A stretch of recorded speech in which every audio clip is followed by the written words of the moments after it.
UFC 269 full card predictions and the betting breakdown. I am super excited for this card. We have two title fights, Poirier, Oliveira main event, Nunes, Pena co-main. Excellent action throughout. Smash the like button, guys. Let's get at least 205 likes on this full card breakdown. If you're new to the channel, subscribe, turn those post notifications on, and let's get into the first fight of the night. Women's action. Priscila Cachoeira versus Gillian Robertson.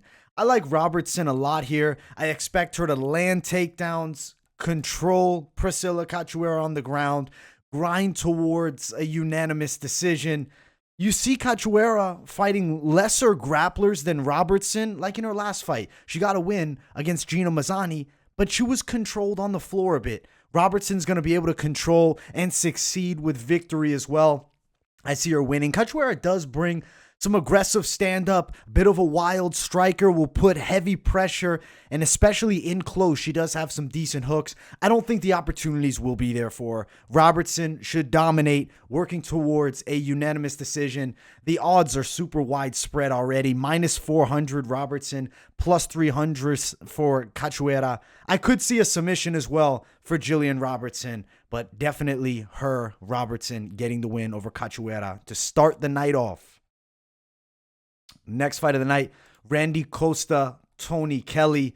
I think everybody became a fan of Costa after his fight against Yanez. I do pick him to win here against Tony Kelley. Kelley's not an easy fight, though. He can definitely mix it up. He's got a pretty slick style kickboxing. Likes to leave that lead hand low. Watch for the jabs of Costa. He has excellent straight punches. His head kicks are super dangerous, and Kelley, with the tendency to have low hands, Costa might be able to get a head kick through, hurt him with that, and put him down. I feel like Kelley, we have to give some respect on the ground. He does throw up a lot of submissions, especially when he's on the bottom. I don't see a ton of wrestling here. Maybe Kelley will look to try to get Costa to the ground. I don't think that'll be easy to do. Costa manages range very well. I see Costa getting a second round knockout of Tony Kelley here. The odds for this one, Costa the favorite, minus 200. Tony Kelley, plus 170. I like Randy Costa here. I like him by knockout. Might be a fun prop as well. We'll go deep with it on this week's Best MMA Bets. And Randy Costa, the Zohan, getting a win. He's becoming a fan favorite guy. I really like Costa's style. Super entertaining. He's got a good personality. And I really think he's going to beat up Tony Kelley here. Kelley also 34, nearly 35 at bantamweight. For most, that's the tail end. Costa in his absolute prime, 27. I see Costa speed edge too. Knockout, round number 2 for Randy Costa. Next fight of the night. Ryan Hall, Darrick Minner. Hall is such an awkward fighter with his grappling. Poirier in the last one runs over him. But that's a very different matchup here than he gets with Darrick Minner. I think Hall wins in this one. You can't really sleep on Ryan Hall just yet. Topuria is a top flight prospect, and he's super young, explosive, athletic, and an A-level grappler who was able to fend off Hall's attack. Minner brings in a pretty aggressive style of grappling in his own right. Sometimes gasses out. We've seen it a good amount. He goes crazy early. I don't think he's going to be able to go too crazy on Hall because I think the Wizard will find a way. Ryan Hall is super awkward. His style is weird. He's going to look to have this fight on the floor. And I do believe he'll get this fight to the floor where he wants it. I expect him to submit Darrick Minner in the first round. Minner's best chance here, try to keep as much distance as you can and just load bombs and try to catch the chin of Hall. A lot easier said than done. He's 8-2 as a pro. He's had good wins, beat solid names inside of the UFC. The Wizard, Ryan Hall, by submission. And I won't be surprised if it's something with the legs. Potential ankle lock, heel hook, some type of leg lock style submission. Ryan Hall beats Darrick Minner by submission. Odds, he's a strong favorite, minus 220, plus 180. Minner on the other side. I like that minus 220 favorite. I think he's a good pick. And there's always going to be a little play on Hall, prop, win by submission. Should be a fun fight in the featherweight division. Next fight, Alex Perez, Matt Schnell. Fun fight in the flyweight division. We get Alex Perez back Fought for the title against former champion Davison Figueiredo. It didn't go his way, and I don't think many people expected it to go his way. Doesn't mean he's not a good fighter. I think he beats Matt Schnell here. Perez has a good striking style, nasty low kicks, decent pop in the hands for a guy at this weight class. Wrestling base. Matt Schnell on the opposite side. Kind of an awkward stand-up game. He does this like feint left, turn right thing as he rushes in for shots. I think Perez could potentially catch him with something there and do some damage. Still don't necessarily see him stopping Matt Schnell. I think we're in for a pretty fun fight. Going the distance, 3 rounds. I think Perez wins 3 of the 3, most likely. Unanimous decision for Alex Perez over Matt Schnell. Perez right out the gate, strong favorite, -330. Schnell, the +260 dog. I do expect an entertaining fight nonetheless with these two because Schnell does bring it. He's always down for a good scrap, and he'll get a partner in combat that will be willing to bang a bit. I got Alex Perez beating Matt Schnell. Should be a fun fight. Perez also nasty calf kicks. Expect him to chop away a bit at the legs of Matt Schnell. Excellent flyweight matchup that I see Perez winning. Okay, women's bout. Flyweight. Erin Blanchfield, Miranda Maverick. This is fun. An interesting note, Maverick's the dog here after coming in with some solid hype and a controversial loss to Macy Barber, who at one point was that next big prospect.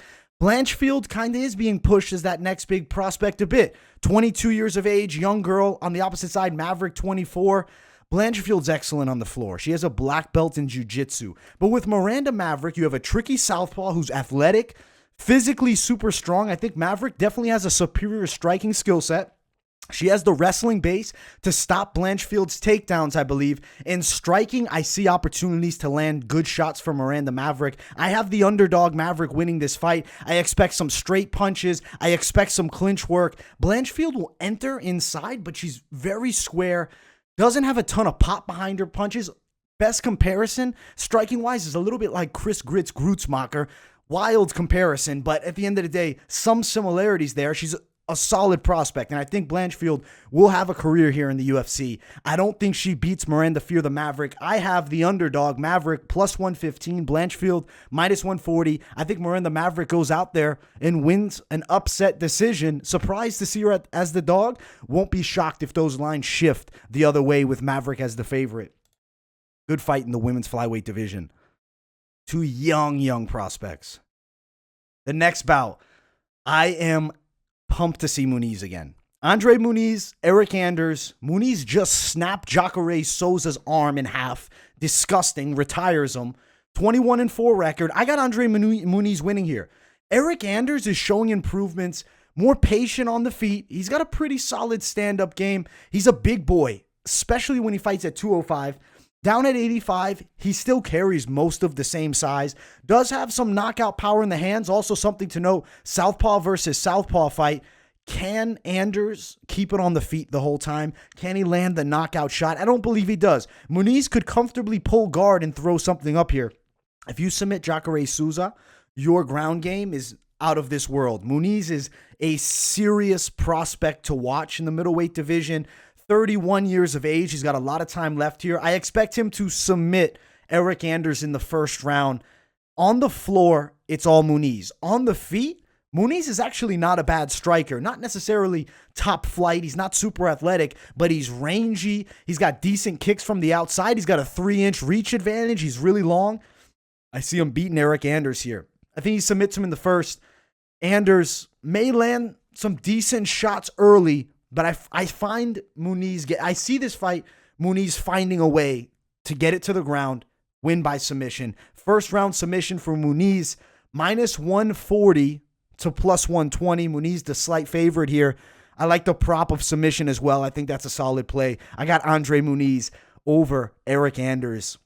Fun middleweight fight. And keep your eye on André Muniz, especially if he's now able to get another win going. Great start to his UFC career so far. Next fight of the night, Bruno Silva, Jordan Wright. Battle of strikers here. I got Bruno Silva winning. Jordan Wright, you know what? I got to give the Beverly Hills Ninja some real respect. He's a good striker. He's rangy. He's got that karate-esque style. He's got nice speed, nasty kicks, decent power. He's strong everywhere standing. On the floor, I don't think we really have to worry about tons of grappling exchanges here because Bruno Silva is a powerful kickboxer. He wants this fight to take place on the feet. He's going to have a guy in Jordan Wright who's willing to oblige that. If Wright is able to get some upset knockout, that would be pretty wild, and I don't think it's absolutely impossible. But Bruno Silva's a powerhouse. I see him winning this fight by knockout. Wright's chin is up a little high. He has been stopped twice in the past by KO. I expect Bruno Silva to knock Jordan Wright out in the second round. Super excited for this fight. Could also see it in the first too. Big favorite. The odds are widespread. Minus 370 Bruno Silva. Plus 290 Jordan Wright. I'd be shocked if this fight goes the distance. I see Bruno Silva getting the KO here. Striking matchup. I'm telling you guys, this fight is going to be a banger, and somebody's going to sleep. Most likely, it's going to be Jordan Wright here. I have Bruno Silva getting it done. He's a hot prospect at middleweight. Come back in his last one against Andrew Sanchez, who's a difficult wrestler. I think in this matchup, great matchmaking to really showcase Bruno Silva's striking game against a fellow striker. I think Silva gets the KO in the first or second round over Jordan Wright. I like that minus 370 favorite. Maybe the knockout prop bet would be something to play here. Next one is heavyweights. Heavy-hitting heavyweights. Augusto Sakai, Tai Tuivasa.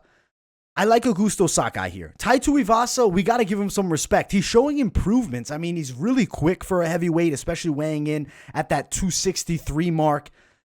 Good low kicks, chops the calf well, powerful hands, knocked out Greg Hardy in the last one, but was stunned by Greg Hardy. Sakai, I mean, you look just 2 fights back. Yes, he did lose to Alistair Overeem. He was kind of winning the striking exchanges against the former K1 champion. You got good straight punches from Sakai. He's a bit flat-footed. I'm not super concerned about Sakai's durability. Rosenstruik was able to put him down, but Rosenstruik is an absolute powerhouse. Tai Tuivasa hits really hard, not with that same amount of power as the high-level pro kickboxer Jairzinho Rosenstruik. I think Sakai lands good straight punches. I expect him to look to grapple a bit, clinch up Tai, wear on him, slow him down, expect cage work, potential trips, or potentially just work from the clinch against the cage. I'll pick Augusto Sakai to win this fight by a unanimous decision. We got a great 3-fight win streak for Tai Tuivasa, but the level of competition hasn't been there. We'll compare their last 3. Tai Tuivasa beat Greg Hardy, Harry Hunsucker, and Stefan Struve. Augusto Sakai, yes, he lost, but he fought Jairzinho Rosenstruik, Alistair Overeem, and Blagoy Ivanov.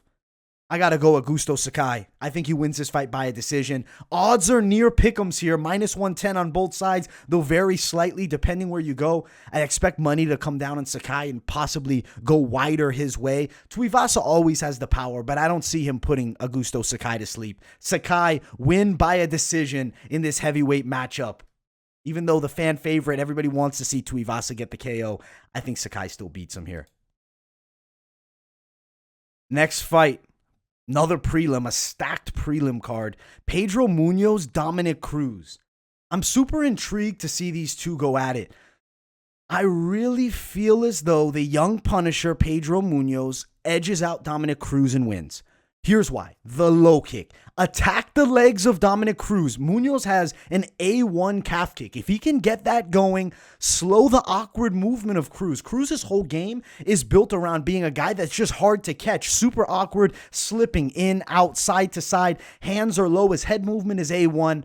Munhoz, more of your traditionalist Thai-esque style, good forward pressure, solid boxing skills, and you know what? Munhoz has some sneaky knockout power. If he catches you, he can hurt you. He's solid on the ground too. Dominick Cruz, very good wrestling game, which we haven't seen a ton of lately. Maybe looks to use it a bit here, but Munhoz, I think, too fast and too good on the ground himself to control. I think Munhoz edges Cruz on a hard-fought decision. I could see this being a split decision, but I do have Pedro Munhoz winning. Another essential pick'ems fight here. Minus 110 on both sides. They'll vary a bit. I think Munhoz wins. I think Munhoz wins by a decision. The calf kick will be the key to victory here. If you can take the legs out from Dominick Cruz, you can slow him down and beat him. I believe Munhoz will. Excellent bantamweight fight. I'm super excited to see Dominick Cruz back. Win, lose, or draw, it's great to see Cruz being consistent now after the health issues and injuries really kept him out for, the majority of his prime when he was, the champion of the world. Great to see him back here. And I think Pedro Munhoz, though, hard-fought decision, beats Dominick. Now, the featured prelim, Josh Emmett versus Dan Ige, 50K Ige. I think people are sleeping on Ige. I think the lines are sleeping on Ige. Josh Emmett had a good performance against Shane Burgos. We've seen the level Shane's at. He's really good, but not necessarily top flight contender. Dan Ige is a skilled kickboxer, nasty with his hands, fast, great movement. He closes distance really well, comes inside, will rip his combinations, get out of the pocket. I feel like he's more defensively sound than Emmett. You look at Emmett, powerful striker. Wrestling background, but has fallen in love with the hands. He hits really hard. Something to note is not a ton of head movement from him. I believe he's going to be hittable. I believe you're going to see Ige land nice counter shots. Emmett's going to look for big power strikes. Ige, I think, lands the more precise and quick punches. I feel like he goes towards a win here, and I think Dan Ige gets a unanimous decision over Emmett in a fight that I believe will be striker's delight here. Super intriguing featherweight matchup. Ige coming off the loss to the Korean Zombie. Emmett coming off the win against Shane Burgos, one of the best fights in a long time. That was an absolute banger. I expect this fight to deliver as well. I don't know if it'll be as good as that Burgos fight, but it'll be a damn good one. And I think the underdog, Dan Ige, gets the win. He's sitting at plus 180, Emmett minus 220. I'm going underdog, Dan Ige. I expect him to win this fight with superior speed and superior technical boxing abilities. Should be a very fun matchup with these featherweights. Main card time. If you haven't yet, smash the hell out of that like button. If you're new to the channel, make sure to subscribe and turn those post notifications on. Sean O'Malley, Julian Paiva. Excellent fight to start the pay-per-view off. I'm going with the Sugar Show, but let's be honest. You can't sleep on Paiva. He's 21-3, veteran of the game. Former flyweight contender moves up, gets a controversial win over Phillips. I did believe it should have been scored a draw, but nonetheless, Paiva is skilled. He's a talented striker. He has been stunned. He was hurt badly against Phillips, but he is a good stand-up fighter with a Brazilian Jiu-Jitsu black belt as well. So on the floor, he's no slouch. On the opposite side, Sean O'Malley. Excellent kickboxing game. Super technical. Moves extremely well. Feints shots fantastically.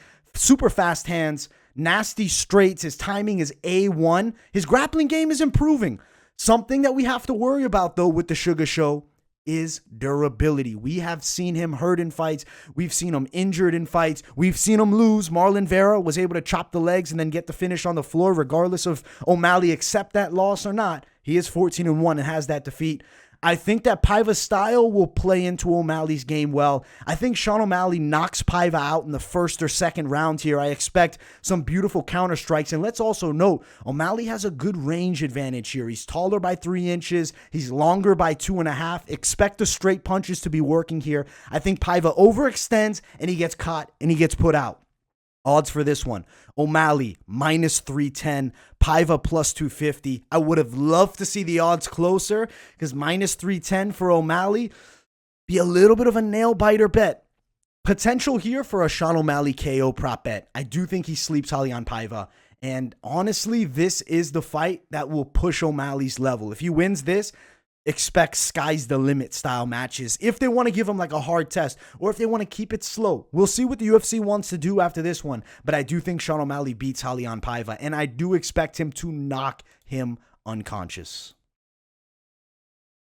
Fantastic fight up next. Kai Kara France versus Cody Garbrandt. This is the debut for Garbrandt at 125. I will nervously pick Cody Garbrandt here. Looking at Kai Kara France, you have a technician of a striker. Honestly, for flyweight, Kai Kara France hits extraordinarily hard. He has nasty speed. He moves well when he closes distance. Big hooks. Also has a really good straight hand. Resilient on the ground. You can control positions on him, but Kai Kara France finds a way out. Cody Garbrandt on the opposite side, very good with his boxing. Known for having speed advantages up a weight class at 135. We'll see how it carries over at 125. I fear the weight cut could hurt the chin. It's been a question in the past, but we have to note this. Cody Garbrandt went 5 rounds with Rob Font. who definitely is a dangerous kickboxer with nasty boxing. Dropping down a weight class, assuming his chin holds, I think Cody Garbrandt can find a way inside on Kai, can find himself landing big shots. He's got a good height advantage. He's 4 inches taller, though. I feel like Garbrandt's a little shorter than 5'8". Reach advantage actually lies with the shorter man, Kai Kara-France, by 1 inch. I think Cody Garbrandt can still find the knockout shot. He has serious power, great timing on his hooks. When he's inside, he does his best work. And let's not forget, Cody Garbrandt is a very good wrestler. He took down Rob Font in their fight. I could see him taking Kai Kara-France down to throw the game off a bit and then landing the big knockout strikes on the feet. I have Cody Garbrandt KO TKO round number 2. He's the -175 favorite. Kai Kara-France, the +150 dog. We're going with Cody No Love a little bit nervously because I am worried about the weight cut. But I have to pick Cody Garbrandt to beat Kai Kara-France here. Very fun matchup, and I am excited to see if Cody Garbrandt can get things flowing at 125. He could be a serious contender there, maybe even a title shot with just one win in the weight class, being the former bantamweight champion of the world. Great debut fight at flyweight for Cody No Love. The featured bout of the night, Geoff Neal, Santiago Ponzinibbio. I'm intrigued to see these two. I think Geoff Neal wins by just a little bit. I think Jeff, with him, we have to be a little bit concerned, just recently getting in trouble with the law, a DUI and whatnot.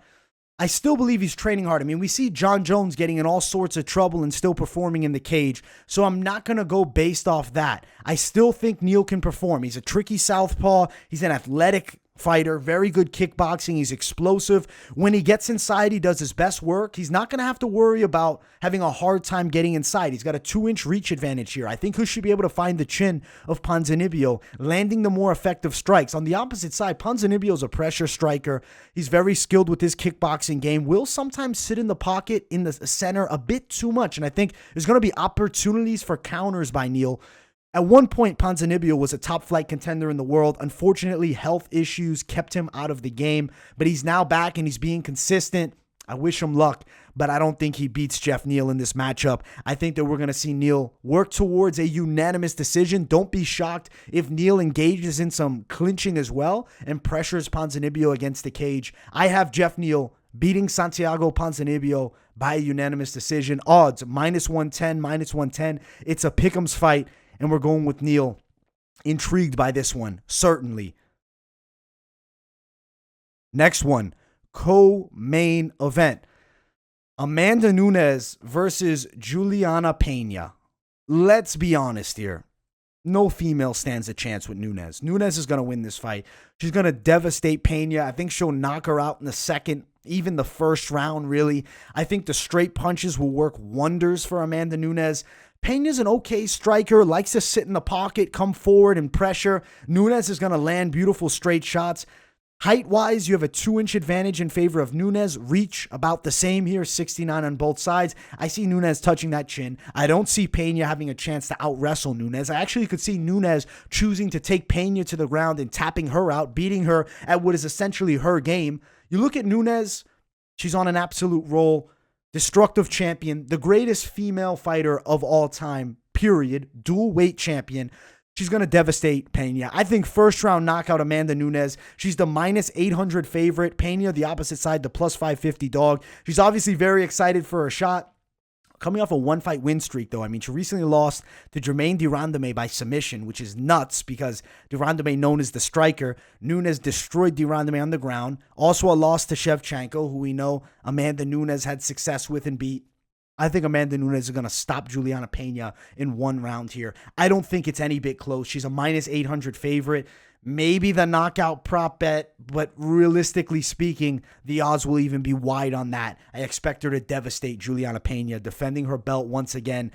And let's see how much longer Amanda Nunes chooses to fight, because right now there's nobody for her in the UFC that I think can compete, unless it's Valentina Shevchenko and her in a trilogy, which could potentially happen. Nunes all day over Juliana Pena. The next fight, Charles Oliveira, Dustin the Diamond Poirier. Championship fight. Smash the like button if you guys haven't yet. Subscribe if you're new and turn on those post notifications too. I really feel as though Dustin Poirier can win here and become the champ. Realistically speaking, this is the final shot. It's a great fight. I mean, I'm super intrigued by this fight. You look at Oliveira, he's turned his career around, became an absolute monster with his striking. He's very dangerous with his kickboxing skills, super technical, nasty hooks. I mean, he knocked out Michael Chandler in the last one. On the ground, Oliveira does some of the best work in the UFC lightweight division, maybe ever, pure jiu-jitsu-wise. The guy's a masterclass on the floor, and his striking has followed suit, and that's how he became the champion. He puts Chandler to sleep. You look at Poirier, tricky southpaw, really high-level boxing for MMA. I mean, A-list boxer in mixed martial arts. He's got nasty calf kicks. Granted, in this matchup, probably won't see them as much because you'll have the orthodox versus southpaw fight. Physically, Poirier, very strong. Grappling base, underrated. His jiu-jitsu's fantastic. Black belt on the floor. Heavy ground and pound on top. I expect him to put pressure on Charles Oliveira, push Oliveira back. Oliveira might have moments for certain, but I think Poirier finds the chin, and I think Dustin Poirier becomes the world champion. Knockout, round number 2. Dustin Poirier dethrones Charles Oliveira, and finally, Dustin Poirier becomes the undisputed world champion. Not the interim, the undisputed. So many exciting matchups potentially lie on the horizon. Most likely Justin Gaethje next for the winner. I'd love to see the rematch, Poirier versus Gaethje. This is a sweet fight, and I really feel as though Dustin Poirier wins. He's the favorite here, minus 165. Oliveira plus 135. I'd be shocked if this fight goes the distance. I don't believe it will. I think it definitely ends inside of the distance, and I expect Dustin Poirier's hand to be raised in victory, and finally becoming the champion of the world.